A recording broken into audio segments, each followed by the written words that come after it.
Welcome, welcome, welcome back to Moms in the Huddle, where no parent stands alone. The podcast for sports families by sports moms. I'm Jillian Blackwell, the mom of three boys, Mac, JC, and Rob. My son, Jonathan, JC, is a D1 basketball player at the great University of Wisconsin, and that's why I'm here. And I'm joined with Erika Morgan. I am your host, one of the hosts here on Moms in the Huddle. I am the mother of D1 player Samaj Morgan at the University of Michigan. And I'm excited to be here. And just to let you know what this show is about, every time you come in here as parents, this show is for parents, coaches, analysts, players, athletes, former athletes, lawyers, because this is a platform that is safe for all parents. We're going to talk about NIL deals, transfer portal, mental health, because what we're wanting you to understand, Moms in a Huddle, we are not experts, but we are experienced. Isn't that right, Jillian? absolutely, absolutely. And sometimes we might just talk to parents and say, could you please just stay out the locker room? So we're going to be real, we're going to be authentic, and we're going to be ourselves. So I'm super excited about tonight's show. What are we talking about, Erica? Oh, okay. Well, I will say we are talking about today is actually a second day series of what we've been talking about. We talked about yesterday with Stuck on Stars. Today we are talking with Allen Trieu of 247 Sports, in which he's going to give us national information. He's worked with Big Ten Network. He has like a whole plethora, but that's what our show is going to be about. We're still stuck on stars because What's we up? want to know why these kids are rated what they are. But Yeah. Jillian, yesterday we kind of was like a little not offended because we talked about how our kids were 3 stars, right? Yes. Well, today my stance is a little different. The Okay. reason it's different is because, and I just want us to talk about this, let's flesh this out, is for Okay. the simple fact it's okay to be rated. I want Okay. families to know that. Moms, dads, people out there in the YouTube world, it's okay for your kid to be rated. What it does is it shows them honor. If you're a 5 star and you've hit every milestone and what these analysts and college coaches and these people are looking at when your kid is being recruited, bravo. And we Yeah. want to give them their roses. Why, like, now it's Yes. not taboo to be happy and to not feel like, oh man, I'm not ranked high enough. There are different things you can do to get higher, and that's what we're going to talk about today. It Yeah. is okay to be rated. Isn't that right, Jillian? Absolutely. And we're also going to shed some light on how the star ratings are determined and why they're just one piece of the recruiting puzzle. So again, great that you're 5 star, great that you're 4 star, great that you're even 3 star, but it's a major component, but it's one piece of the recruiting puzzle. So I'm certainly excited about what we're going to learn today. I'm Mhm. certainly excited about our guests, but I'm certainly excited to shed some light on this. I know for me, when Jonathan was playing basketball in high school, I didn't know anything about ratings. I didn't know anything Yeah. about 2 star, 2. That's all I heard though. What my, people were checking. My husband was checking as well. But the purpose of this platform is just to do that, to educate parents on what this means and what they can do about it. Yeah, and I'm reminded, a lot of people think because my son go to Michigan that I may say, oh, I'm not really connected to other schools, but that's what this platform is for. I will say, when I look at some of the boys that were 5 star rated, let's just look at a receiver. I look at when we played Ohio State, the Ohio State last year. You I got to put the looked V, at, say it again. put the V on it. Right. Even We played them. That team in that other state next door to Michigan, right? When we played them, I was reminded and I looked at a young man that had phenomenal game his freshman year, Jeremiah Smith, right? oh He yeah, was actually a 5 star, right? This wow, kid was just phenomenal in how he plays the game of football, to where his freshman season, he had over 15 receiving touchdowns. Now, he was rated as a 5 star. So what does that say? Maybe the analysts did have something right when they rated him. Okay. When he was in high school, he was very impressive. He had the body, he had the look, he had the measurables, he had what it was to produce on the field. So, him being ranked 5 star and then getting to a Big Ten, a big yeah, school, and then yeah. being able to have 15 touchdowns just lets you know Ooh, sometimes the stars could be right. It could yeah, be in the stars, right? it's in the stars. So they got it right. And again, we want to make sure that they know that's one piece. Certainly he had the stars, but he also put in the work. He also Yes. made sure that he was being in the gym, working with his coaches, listening to probably some of the positive as well as the negative things that people were saying. So you better be sure that young man worked on his game. Absolutely. And that's why you give credit where credit is due. And that's why we are mom's mom. Isn't that right? When I sit in the stands, I'll be rooting for a lot of our young men that's out there. Now, there are moments in which I'm like, okay, we got to win, but you have to root for these boys out here because they are putting in the time. Okay. Yeah, I remember a time, Erika, when my sons were, they played AAU and then they went over to the boys played AAU together. And then they went to high school, right? Different high schools. Right. And I remember a game that Brother Rice were playing against UAD.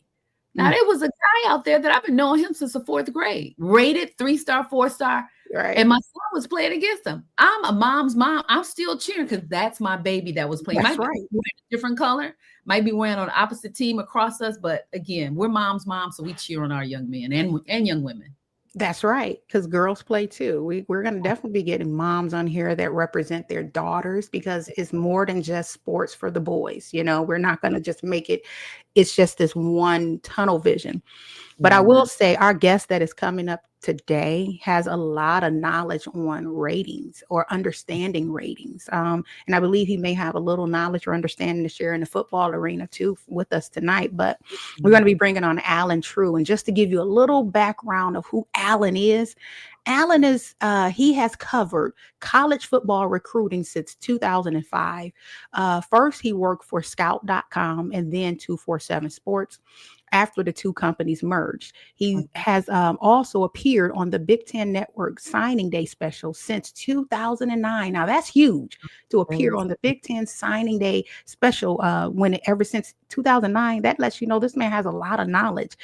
His work has been featured in the Detroit News, the Sporting News, the Wall Street Journal, and other publications. He also appeared on Fox Sports and CBS Sports. So you talking about somebody that has knowledge.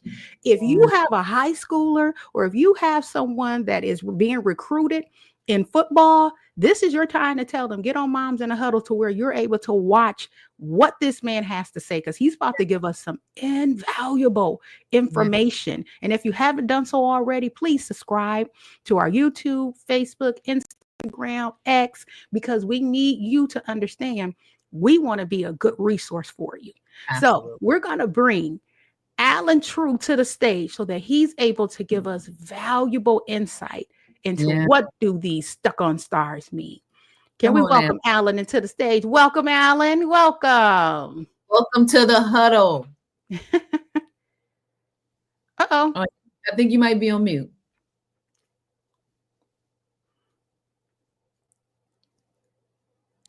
Okay. Can't hear you yet. Oh, no, we're not able to hear you. But are you able to hear us? Okay. Maybe the audio on your... There you go. Hey, Allen. Okay. Yeah, there we go. You're in the huddle now. You're in the huddle now. Yeah. Perfect. Can we get one line to say, I'm in the huddle with us? You're in the huddle with us, Allen. I'm in the huddle with Erika and Jillian. Thank you, Allen. Yeah. You're in the huddle. Well, Allen, we want to welcome you to the Moms in the Huddle. We want to thank you for taking our invitation to come on and talk about Stuck on Stars. One thing that people need to understand that stars are not bad.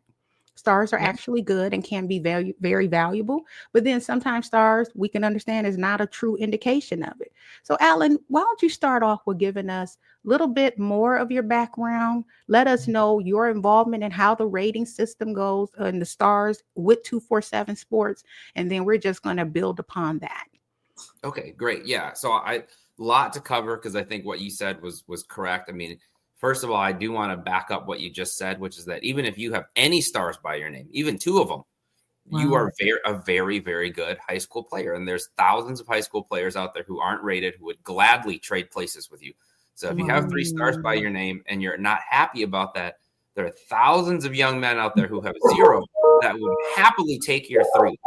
To be a 3-star, I mean, we can say every kid who's even honestly in our database who has a profile, You have to be a good high school football player to even get your name in the system, let alone Really? the rating on top of it. We don't just put anybody in the system. I go to high school games every week and I'm looking at rosters full of players, and there may be 2 to 3 to, if you go to a bigger school, maybe 8 to 10 kids on that roster that we'll even put in our system. So just to have a profile. So even to have a profile on a Rivals 247 or On3, you have to be very good. So I didn't answer your question. Your question was my background. So I started off more on the reporting side, but I actually, my first thing was I started off as a draft writer for the NFL draft. And I started in high school. It was an early high school project. Wow. And so I went to the combine, NFL combine, when I was in high school still, and kind of learned that way.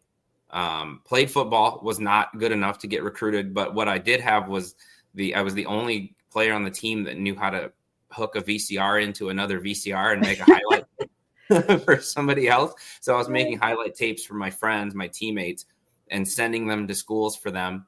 And that's how I started getting more into the recruiting side of things more than the draft. I was trying to help my friends get recruited.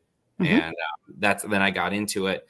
My role has shifted a little bit throughout the years. It used to be that for a period of time, I compiled all of our national rankings, meaning everybody gave all the information to me and I figured them out.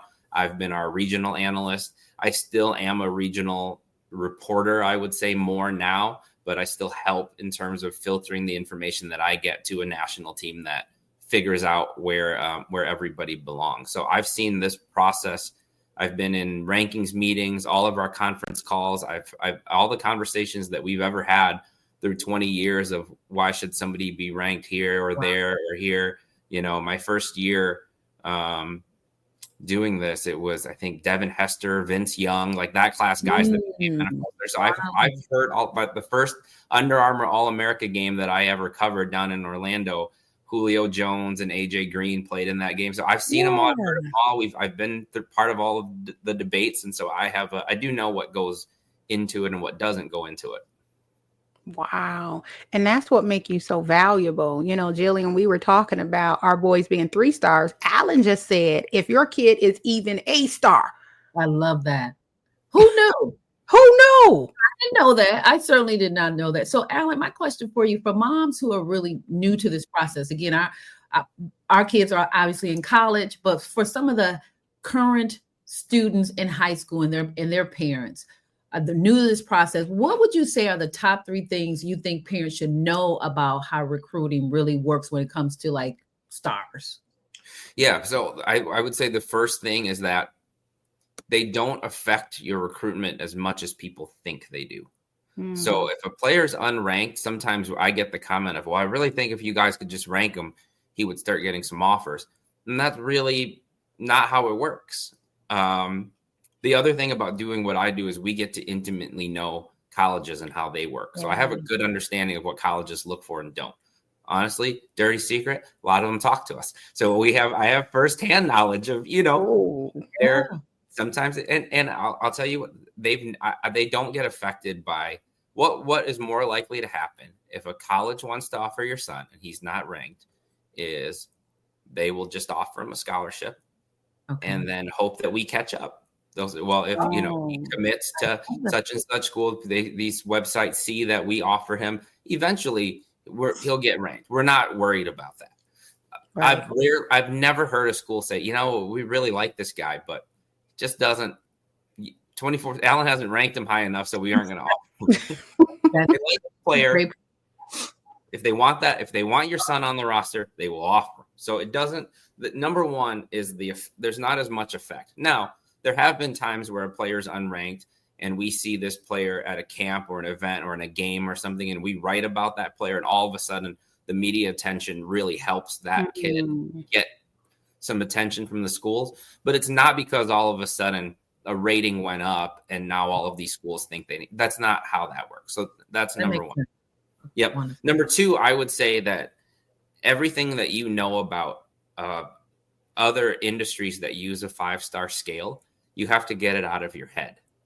And what I mean by that is if you we're the three of us were going to try to pick a restaurant to go to right now, and we saw a 2-star or a 3-star review, we would never go to that restaurant. Absolutely. You're right. Or Yeah. if we were going to go to a movie and it got a 3-star review, we would think that's kind of an average movie. But that's because all restaurants get reviewed and all movies get reviewed. In this process, only the best of the best get ranked. So a 3-star is a 3-star out of only the best players already. We've already weeded out everybody who doesn't need to be involved in this. It would be like I took all the restaurants that aren't any good, I tossed them all out, and then I rated only the very best restaurants on a 3 to 5-star scale. So that's why I think people get confused on the stars, is because in every other piece of life, a 3-star means not good. Like a 3-star restaurant or a 3-star album review or movie review means average. That's not the case here. A 3-star is a high-level Division I scholarship player on our scale. So that's the other thing you have to understand, is that this 3-star does not equate to the other types of 3-stars that you see in other walks of life. So, Allen, that is something, because you have just shifted my satellite. Absolutely. Yours too, Jillian, because Jillian, for so long, I used to think, why did they rate my son at a 3-star? Was it because he didn't run the 40? But he was rated on Rivals as a 4-star, right? I think 247 and On3 had him as a 3-star.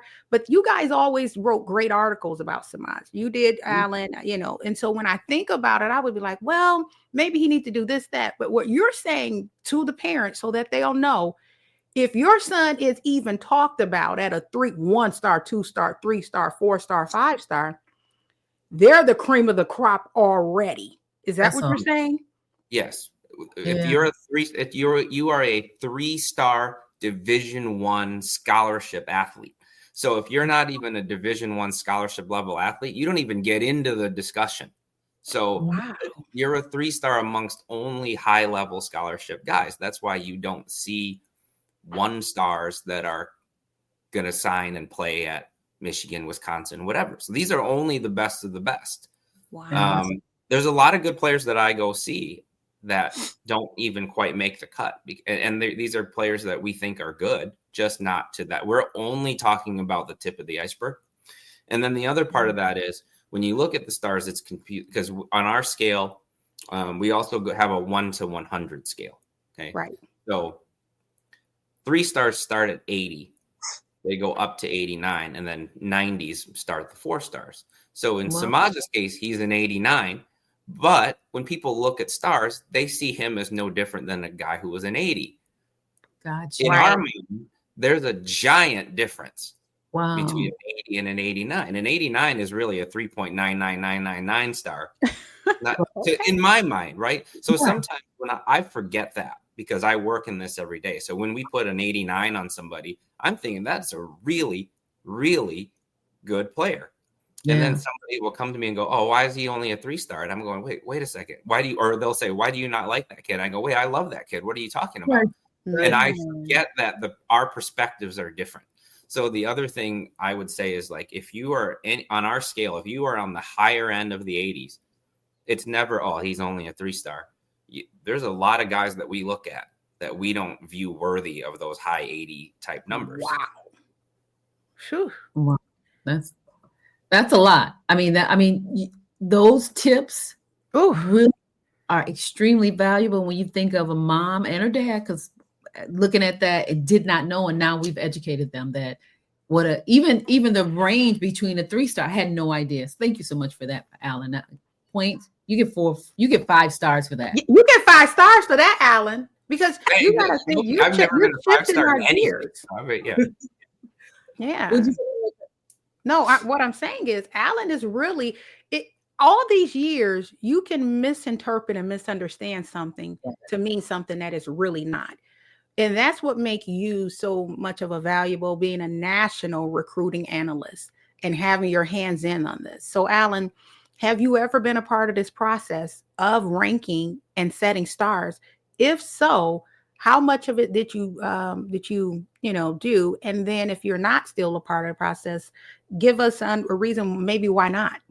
Yeah, great question. So I've been very involved in the process before. We always have check checks and balances. There's never just one person in charge, or it's never even just my opinion that matters on any, I'm talking about on any individual player.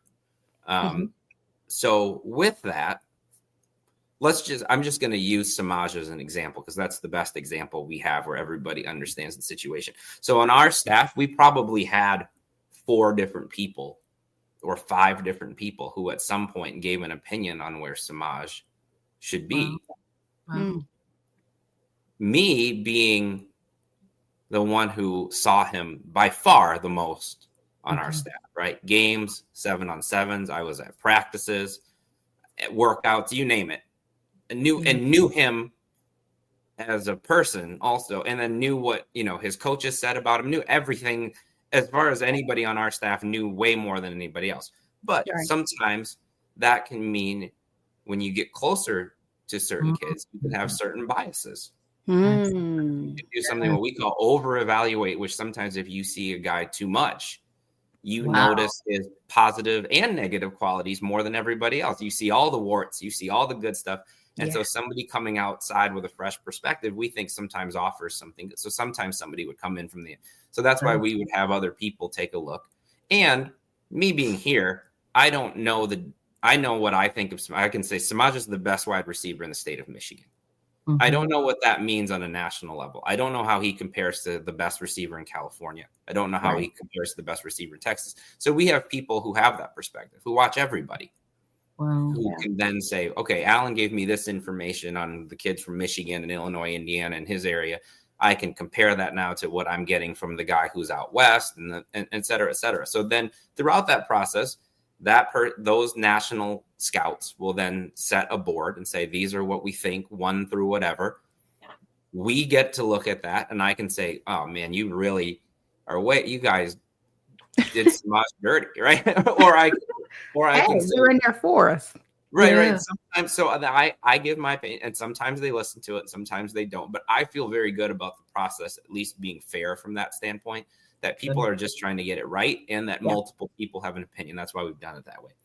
As we've gone on, we've started to separate people who are more on the reporting and information side and the scouting side. So I've shifted more to reporting because I enjoy both of them, but this part of, getting to know people like yourselves, and Erika, in your case, your husband, and Samaj, and all the I enjoy that part of it. So I'm still involved. Obviously, if there's kids from my area that I'm seeing, I'm still giving my opinion on where I think they fit in nationally, but I'm not directly as involved in the rankings process. And I would say that shift happened for us to really feel like we don't have a biased process, but also because the reporting side's gotten so big. Now we don't just write about high school kids. Now we have to write about portal kids. It's just gotten to be a lot for one person to try to handle all of that. So that's why we've sort of shifted things that way. But I have been very involved. I would say more involved in the past, still involved now, though. That's good. Wow. Question for you. So have you seen the difference in how programs evaluate like things like leadership and attitude? Someone's just come to my door. Or even like parent involvement during the recruiting process. Like, does that make a difference? Yes. So I would say it's interesting if you like I said, I started in the draft and I still follow the draft, and it's every NFL team does it differently. You look at this year with how many different things you heard about. This school or this NFL team thinks this about Shedeur Sanders. This NFL team thinks this about him. And there's not always like an agreement even between NFL teams. So now you're talking about 32 NFL teams versus 100 and some Division I colleges. They all do it differently. And then within those schools, each individual coach does things differently. So if you're a wide receiver, the wide receiver coach at a school might evaluate differently than the linebackers coach. They might value different things. And so absolutely. And even within our staff, that's the case. I know I don't always see things the same way as my counterparts in the West do because we value different things.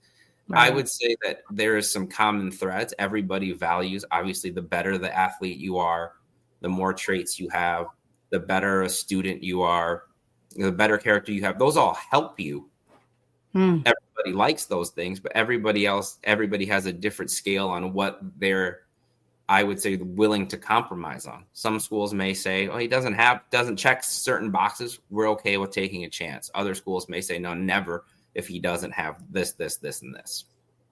Yeah. And Allen, when you think about even basketball, I know that you're primarily in the football arena, right? What is the difference between evaluating a football player or evaluating a basketball player, and how true are those evaluations when you really think of it? Basketball is way easier, I think. Oh. I think they have it easier, and I'll tell you why. First of all, I'm jealous. I always tell them I'm jealous of them because they've never had to sit outside in the snow when it's 30 and watch a playoff game. They're always in a gym. So every time our basketball scouts, if they complain about anything, I'm like, you guys have no idea.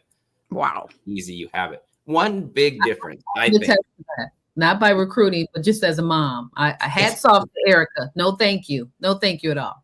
We've been in some we've sat in some bad weather games. That's the blessing and the curse of your team making it deep in the playoffs, right? Is you're still playing, but some of those games get yes. I'm very prepared now. I have hand warmers, I got everything. Basketball, the reason I say basketball is easier is, first of all, there's less people to evaluate, right? Yeah. 10 players on a court versus 22 on a field. And even in that, there's 22 players playing, but in football, there's a lot of rotation too. Mm-hmm. And I would say in football, there's a lot of positions where there are more role guys. That exists in basketball, but evaluating a left guard in football where he's just blocking the same guy over and over again in high school, that type of comparison doesn't exist in basketball. So sometimes that guy is hard to see. Whereas I think if you go to a basketball game, the standouts are the standouts for the most part, right? They also have the advantage of, in the summer, they get to see best on best at AAU. And and they're playing the game. Where in football, our whole offseason, we don't watch a single game. At least the basketball scouts, they're watching them play the actual game. We're watching drills and one-on-ones.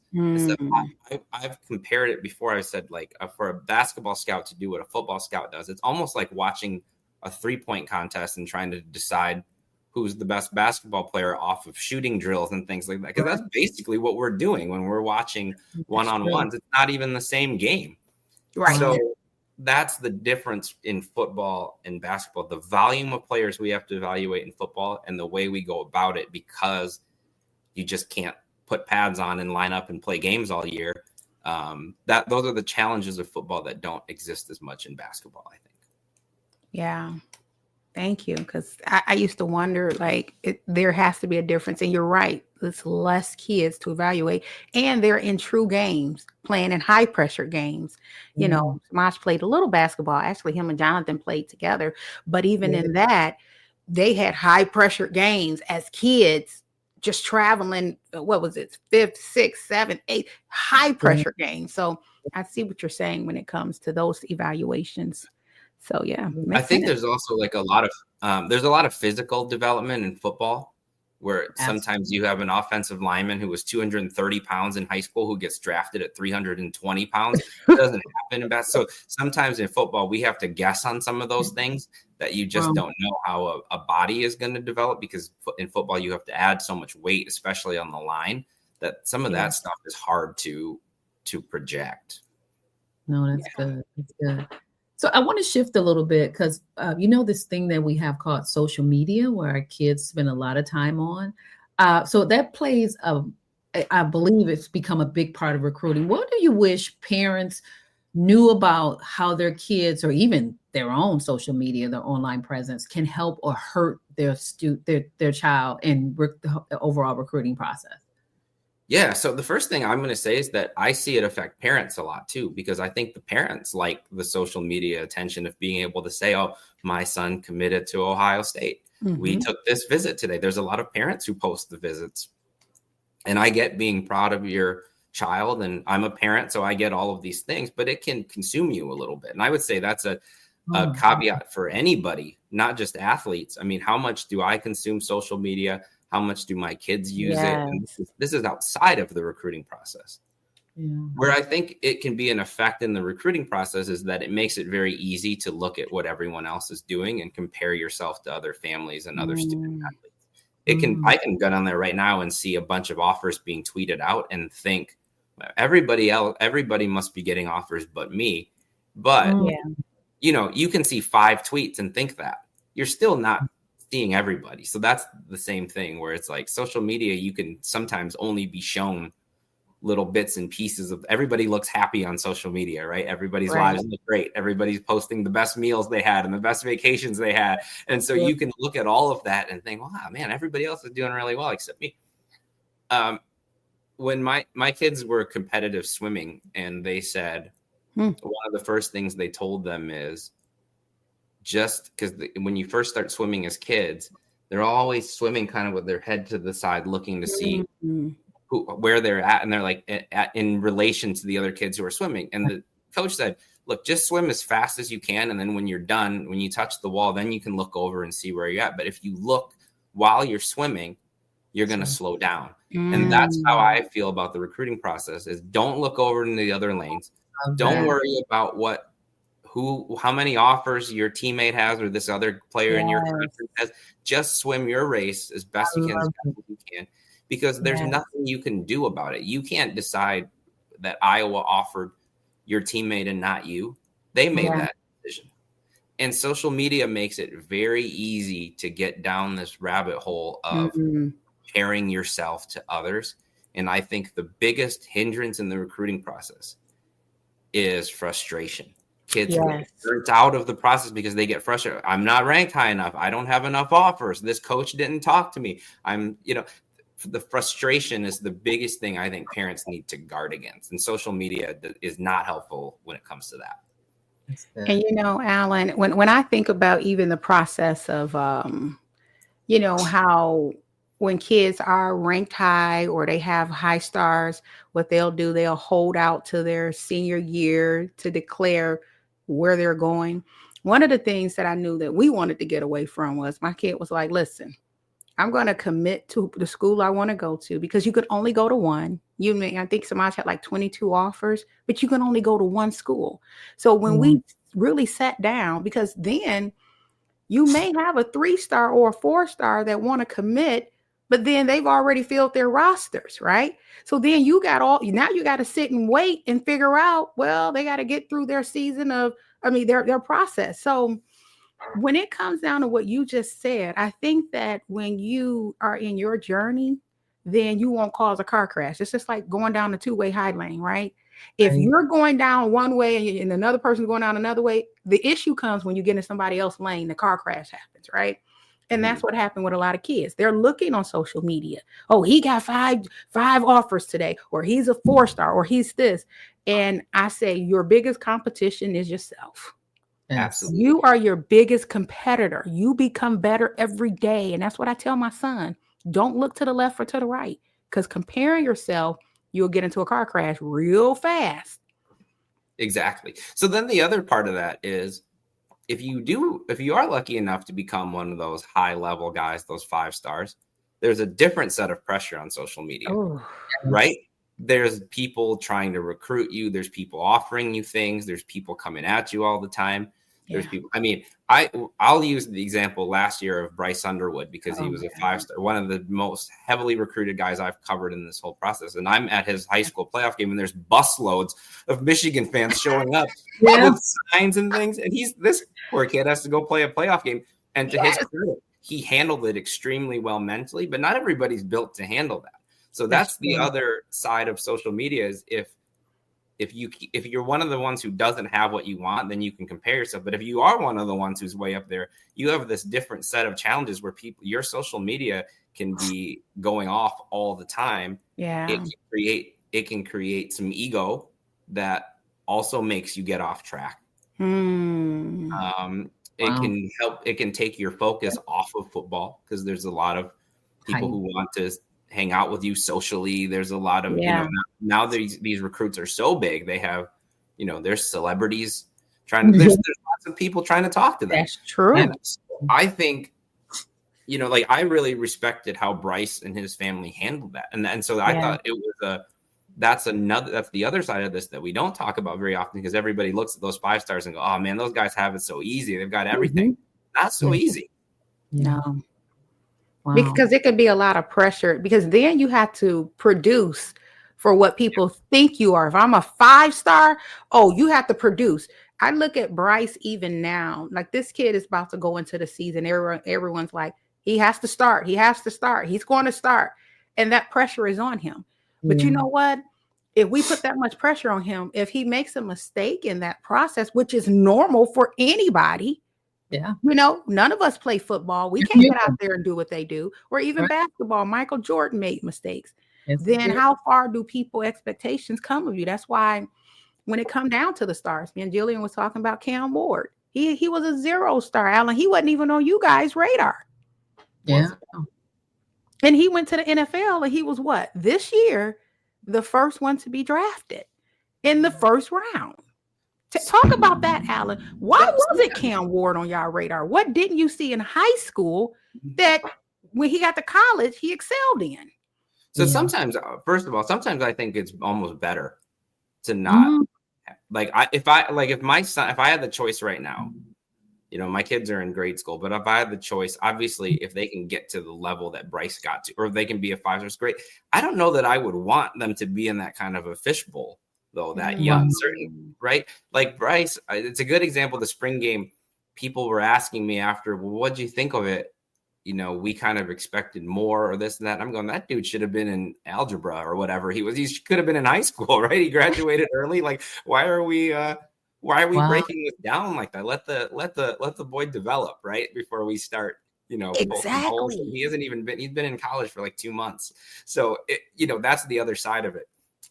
So Cam Ward is interesting. Cam Ward is a good example of like, I'm not saying we don't want to take responsibility for that. We're very culpable, and like I got this wrong. But Cam Ward also signed with the University of Incarnate Word out of high school. Every single person who ever watched Cam Ward missed him up to that point. Wow. He didn't know schools wanted him. He had one offer, and he's from Texas, which is, there's all kinds of eyes on that state as far as high school. I think it's one of those cases where he didn't probably fit some of the measurables. He's not the tallest guy. He's not the biggest guy. Yeah. There was probably some of that. I don't know him intimately enough to say what his high school situation was. If he maybe went to a high school that didn't get recruited as much as some of the others. I also think this just happens sometimes. This just happens. Guys develop at different ages. I mean, I grew up with guys who were the best players in our area in 7th grade, 8th grade that didn't play college football. Yeah. While guys developed later, there's always some kid who catches a growth spurt, or just kind of the light comes on late, and that just happens. And it's what makes it interesting what we do, because if what the rankings said was perfect every year, it would be boring, to be honest with you, if we were right all the time. The Cam Wards make it interesting. And so I thought this year's draft was the perfect example of that, because the guy who went after him was Travis Hunter, who's been a 5-star number 1 through the entire process. So you couldn't add more different first and second picks. You saw the whole spectrum of what can happen from a 0-star, not wanted by any colleges, to literally the number 1 guy in his high school class winning the Heisman and whatever. And I think there's like I said, there's challenges to both. It's hard to be Cam Ward and make it. It's also hard to be Travis Hunter and make it through all of the people are breaking down his social life and things like that. It's he still has to take care of on the field while dealing with all of that too. So I think there's challenges to both. Absolutely. Wow. Well, we want to take a quick break for our marketing moment. One of the two things that Eric and I do is we do a marketing moment and a legal through the legal lens. And we talk about the fact that we're experienced, but not experts, but we're experts in this area. I have over 25 years of marketing experience. I currently work for Amazon. I've worked for AT&T, Microsoft, as well as Xerox. So I'm going to give a quick marketing minute moment with a mom. And so a particular tool that a student can use is to create a clean 1-page recruiting resume. You are the single person that can tell your story. Yes, you can send them to a website, you can send them to you have a bunch of reels, but think think about this as your elevator pitch on paper. A quick, clear pack with essential information, what coaches want to see in a glance. So what's interesting to me, so my coaches were calling my son, right? And they were having the conversation. Wouldn't it have been wonderful? We didn't do this, but wouldn't it have been wonderful as you're wrapping up that call, you say, what I would like to do, coach, let me get your email address and I want to send you my one pager. Internally within Amazon, we call it a walking deck. It tells your story about who you are, your background, your family, everything. Because when they're recruiting you, they're just not recruiting you as an athlete. They're recruiting your parents. They're recruiting your family. So this gives you the opportunity to tell the story. So a couple of pieces of information that should be in there, just basic information, your name, when you graduated, your GPA, your academic information, your athletic information. Perhaps you can put in there a link to a reel, your contact information, and your social media handle. So you can tell the story about you in a one pager. So that's my marketing moment from a mom. I want to make sure you get as much information as possible, and we'll continue to give these marketing minutes and marketing tips. Thank you. That's awesome. And even as we look, we have people that are chiming in on our stream, guys. We have Andre Charity, where he said coaches have valued good scouting services for years. The key word being good. Yes, he's saying, hey, depending on who the scouting services are. Tony tells us huddle time. She's excited about us being on today. Yeah. Tyrese Halliburton was a 3-star out of high school. Yeah. Did you guys rate Tyrese Halliburton, Allen? Yeah, we did. I think he was a 3. I don't know our basketball rankings quite as well, but I think I've looked that up. I mean, the thing about this is we rank thousands of kids every year. You can find examples of everything that's made it, right? There's we just went over the difference between Cam Ward and Travis Hunter, and then there's everything in between. So there's an example for every type of kid from every walk of life, from every part of this country that's made it. There's kids internationally that have made it. So, when we look at how we did, we always kind of look at probabilities. What was our percentage correct? We're never going to get them all. There's always going to be a Tyrese Halliburton. There's always going to be a Cam Ward.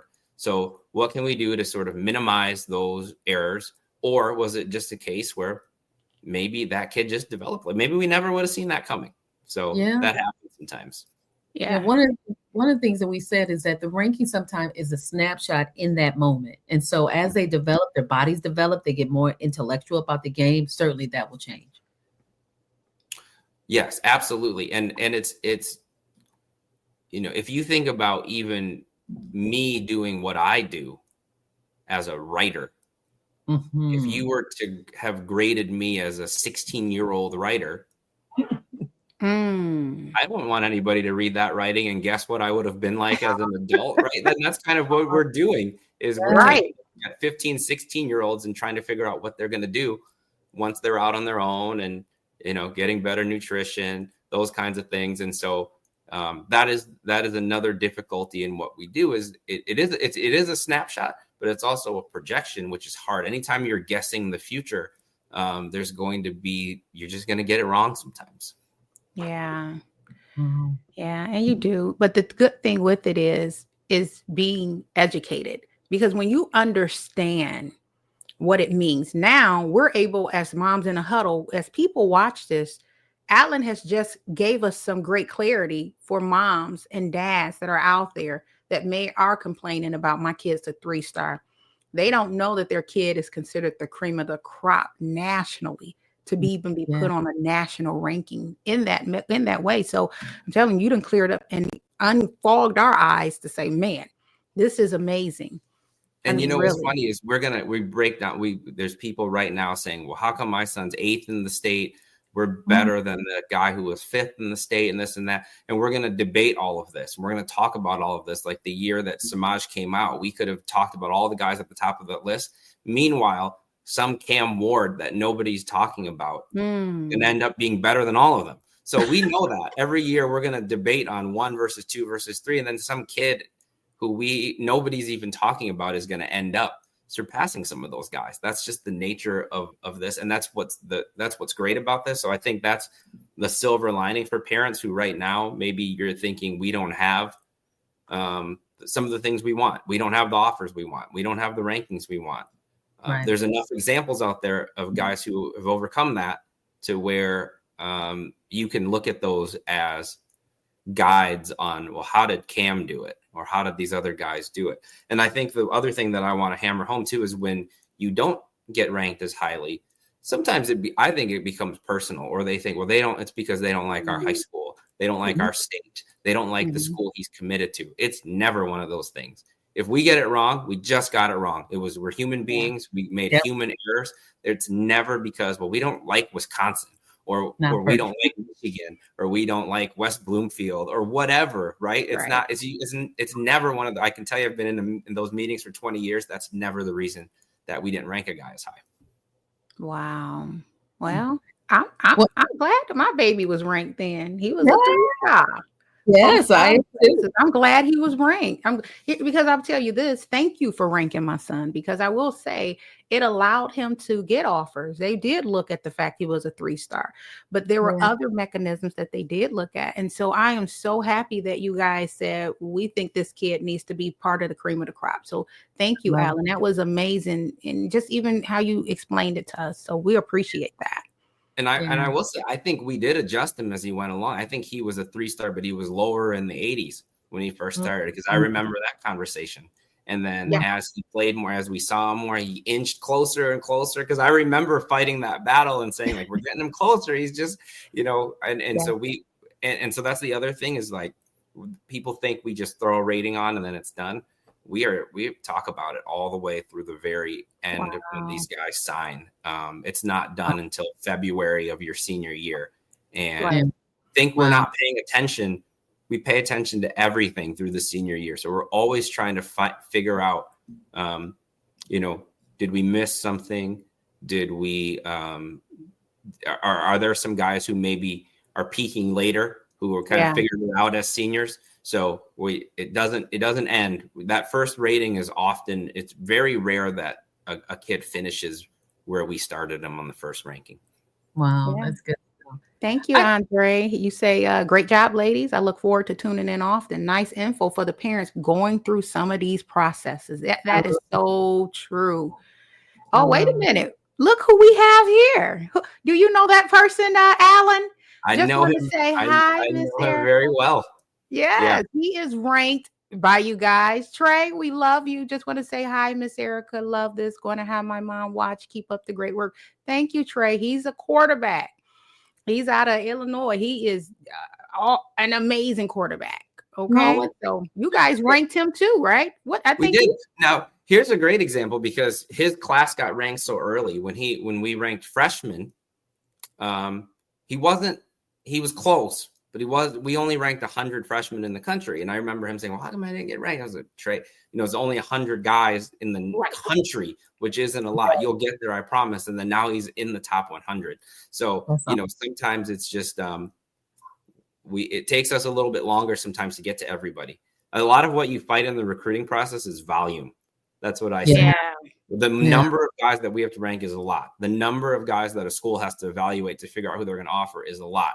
You've all probably gone to camps and thought, looked around, there's like 500 kids here. Yeah. So that's another piece of the recruiting process you fight, is just the volume of people trying to get in the door is a lot. And so Trey was one of those kids who was always stayed very focused. He asked the questions. Well, what did I not do? How come I'm not ranked? I'm come this and that. And then he went and stayed focused on the things he needed to do. And now he's a top 100 guy.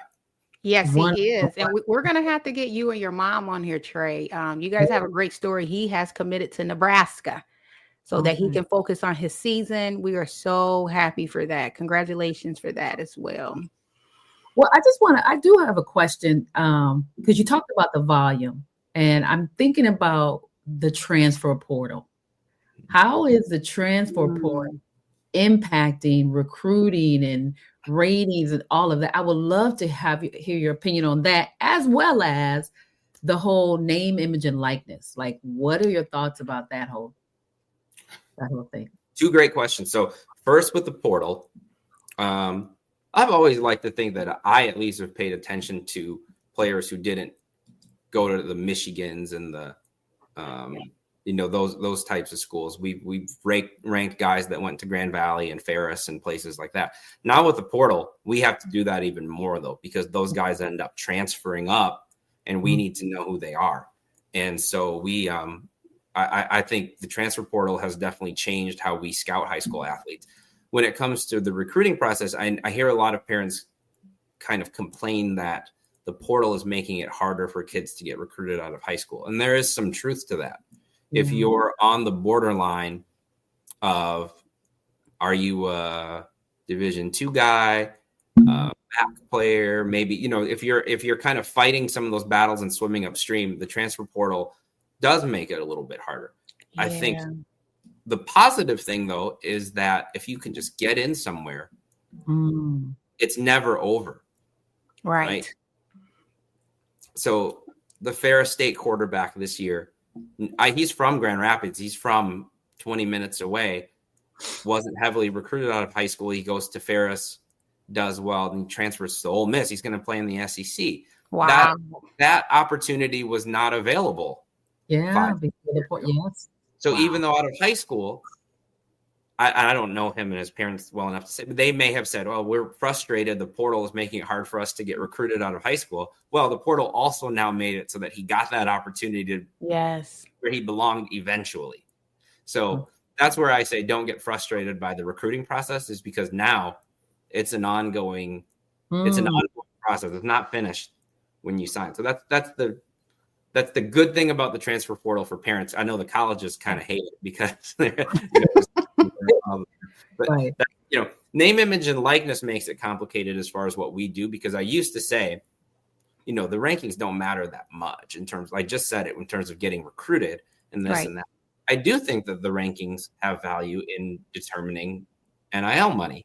So I'm not going to shy away from that. There are people who use that as a metric to decide how much NIL money a kid is going to get out of high school. Yeah. Now, I will repeat what I just said, though, about the transfer portal. It's the same thing with NIL. So do you want to get what you get out of high school? Or if you don't, if you play your way into being a valuable part of that team, you will get the NIL money eventually anyway. Okay. So, great example, I guess, being Darius Taylor out of Walled Lake, Minnesota. Yeah. Minnesota. Out of high school, he was recruited. I'm sure he got, but now, his NIL package at Minnesota is a lot different right now than what it was when he was coming out of high school, because he's a starter. He's the star of the team. Absolutely. So that opportunity will always be there. So NIL has affected and I will say this. You hear about these big NIL deals for high school recruits because those are the ones that generate headlines. Right. For 95% of the student athletes who sign to play Division I college football, NIL shouldn't be a factor. It's only a factor for the very tip of the iceberg.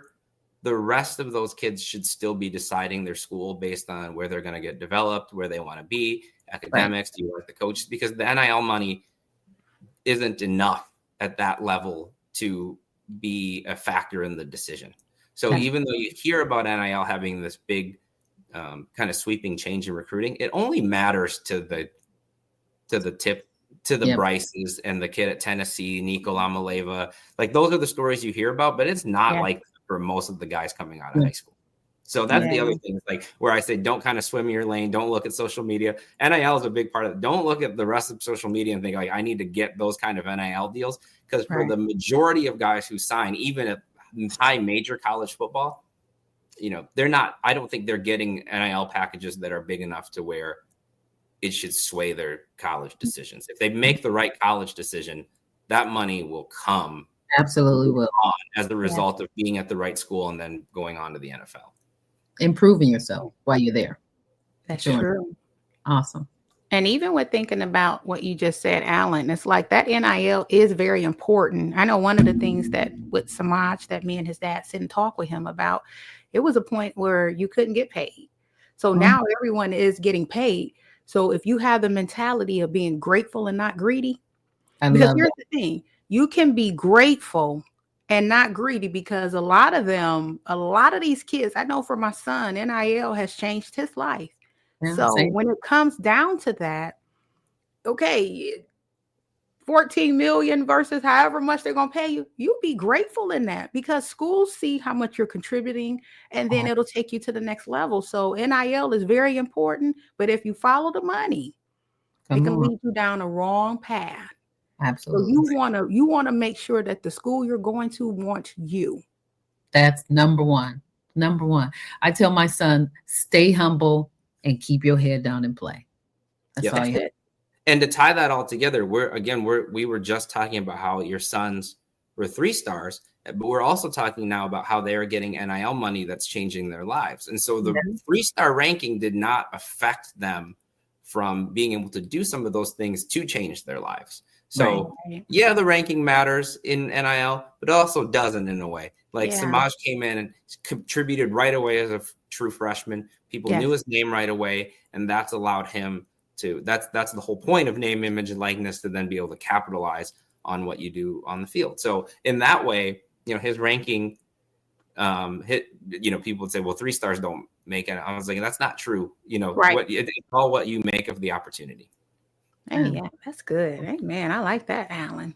Great. I just want to shout out to Andrew. Andre, he is, I just love this guy. I mean, he is a sport fanatic. Comes to a lot of the games. He knows the game. So thank you so much for joining us on Moms in the Huddle. We appreciate your comments. We appreciate you following us. And don't forget to follow us. Yes, you're hanging out with us on YouTube, but follow us on all of our social media channels, Moms in the Huddle. And check us out on momsinthehuddle.com. So you can subscribe there. We can send you information about things we're doing, because guess what? Eric and I are going to be hitting the road. We're not just going to be on the computer. We're going to be field in the gym. So subscribe, follow, and like and share. Thank you. Yes. So, Allen, we don't want to take up much more of your time. We can be on here talking to you for hours, because that seemed like how it be going with the shows. But we want to thank you for coming, sharing the knowledge as it relates to rankings. You've shifted our dish to understand what it really means. So we're going to take that back to other moms, to other dads, so that they understand what it really means. So we thank you so much for what you've given us today. Yeah, I appreciate that. Been an honor to be in the huddle. I wish you all the best with the show. And I will tie this off too by saying some of that is our fault. I don't think we've always done the best job of putting out some of this. Everything that I just said, we can do a better job of putting out the education on what these rankings mean and stars mean. Part of that is we're just very busy. We're doing all kinds of different things. So, but that's on us too. So I appreciate you having me on to be able to answer some of these questions. And I'm pretty easy to find if people have questions. I'll gladly come on again. But I think this is a very valuable resource, and it was a joy to talk to you both. And where can they find you, Allen? If someone want to come and get information on you, where can they find you?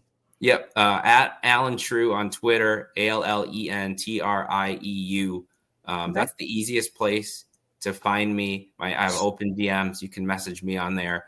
And I respond to just about everything. Unless you have a complaint about rankings that's invalid, and I ignore those. Right. You're like, oh, no.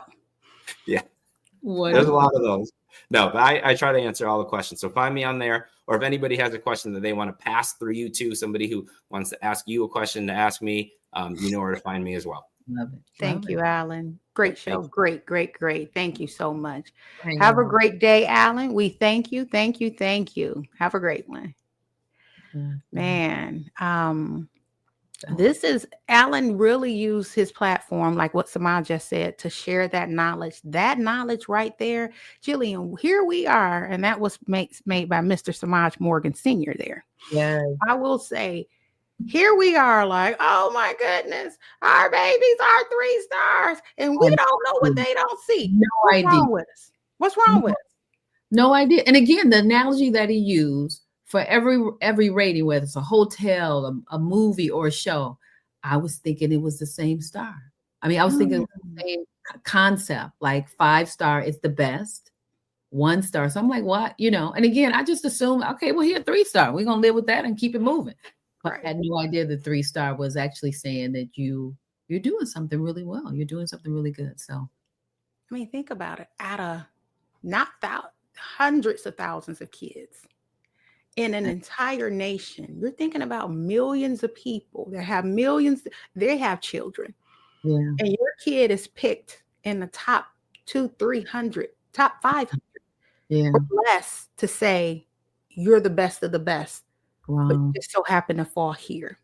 Man, I tell you. I wonder if our husbands knew that. You think was this an aha moment? You know what? I think my husband would say he knew, but I'm gonna tell you, I don't think he knew, because if we knew what we knew today, we wouldn't have been tripping. Yeah. And I don't think we were tripping, but we wouldn't have second guessed. Yeah. Why is my kid a 3-star? Right? I don't think I call him Blackwell. I don't think Blackwell knew that. So I'm laughing at Andre because I remember a post I said something and he had to educate me. So I love one of our taglines that we're experienced, but sometimes we're still educating ourselves. We're still learning. Yes. And so I would love to say I knew something about sports better than my husband. So I think this might be one of the nuggets I could take back to him and say, Did you know? Did you know this? They gonna be like, oh yeah, we know that. Yeah, I know. See, here's the thing. I know the type of husband I got. He gonna say, yeah, I knew that. Oh, really? Did you? But you know what? I'm just gonna take it for what it is. That's why in the huddle, no parent stands alone.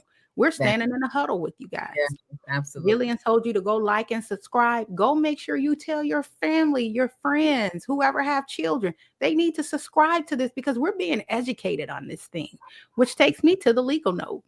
Yeah. The legal moment that I want to talk about today, I had a mom reach out to me and they were just asking about power of attorney. This is our teen mom group text that we got going on. Do your kid have the, as relates to medical power of attorney for your kids? We're going to go do this.